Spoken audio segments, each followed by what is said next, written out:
पश्चिम बंगाल के अंदर टीएमसी की हार के बाद और शुवेंदु अधिकारी के मुख्यमंत्री बनने के बाद वहां पर जो सबसे बड़ा काम हो रहा है वो घुसपैठियों पर हो रहा है। घुसपैठिए भाग रहे हैं देश को छोड़कर और बॉर्डर पर तगड़ी भीड़ है। बड़ी भीड़ के अंदर जब उन लोगों से पूछा जा रहा है तो कोई बता रहा है कि उनके पास राशन कार्ड से लेकर वोटर आईडी कार्ड और आधार कार्ड तक है। आधार कार्ड 2,000 रुपए में बनवाया, राशन कार्ड 1,500 रुपए में बना और 1,000 रुपए में वोटर कार्ड बन गया। यानी कि ये सभी किसी ना किसी रूप में भारत के अंदर वोटिंग का हिस्सा हुआ करते थे। तभी तो ममता बनर्जी जीती थी। लेकिन सबसे बड़ी बात ये, 2 दिन पहले अचानक, क्योंकि शुवेंदु अधिकारी के सीएम बनने के बाद बॉर्डर के ऊपर फेंसिंग का यानी कि कटीले तार लगाने का काम बहुत तेजी से चल रहा था और ये काम कहीं ना कहीं बांग्लादेश को गले नहीं उतर रहा था। आईएसआई भी नहीं चाह रही थी कि बांग्लादेश के बॉर्डर को किसी भी तरीके से इतनी बड़ी और इतनी बुरी तरीके से सील कर दिया जाए। कैसे आएंगे लोग, आईएसआई कैसे एंटर कराएगी, और बांग्लादेश खुद इस बात से परेशान था।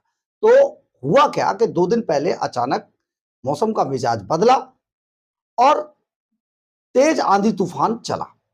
इसी का फायदा उठाकर जो बांग्लादेश बॉर्डर के आसपास, जो बांग्लादेश के अंदर जो लोग रहते हैं, वहां पर गांवों में बसा कर रहते हैं, और वहां बांग्लादेश की बॉर्डर सिक्योरिटी, इन सब ने मिलकर एक साजिश रची और उस तूफान का फायदा उठाकर कटीले तारों के लिए काटने के लिए वहां पर कटर से लेकर बड़े बड़े औजार लेकर पहुंचे और करीब करीब 80 किलोमीटर के एरिया को बुरी तरीके से क्षतिग्रस्त कर दिया।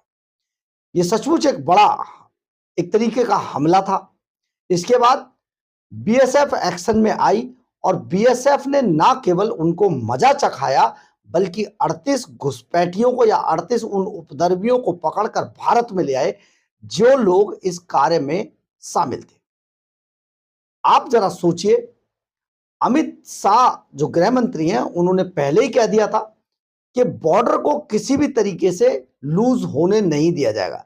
सभी बॉर्डर को, क्योंकि अब वहां बीजेपी की सरकार है और उनका चुनावी एक बड़ा मुद्दा भी यही था कि हम घुसपैठियों को देश में रहने नहीं देंगे।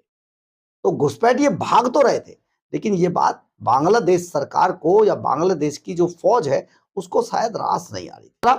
हमारी बीएसएफ ने किस तरीके से इस पूरे माहौल को बदल कर दिया है, माहौल बदल दिए, जज्बात बदल दिए, हालात बदल दिए।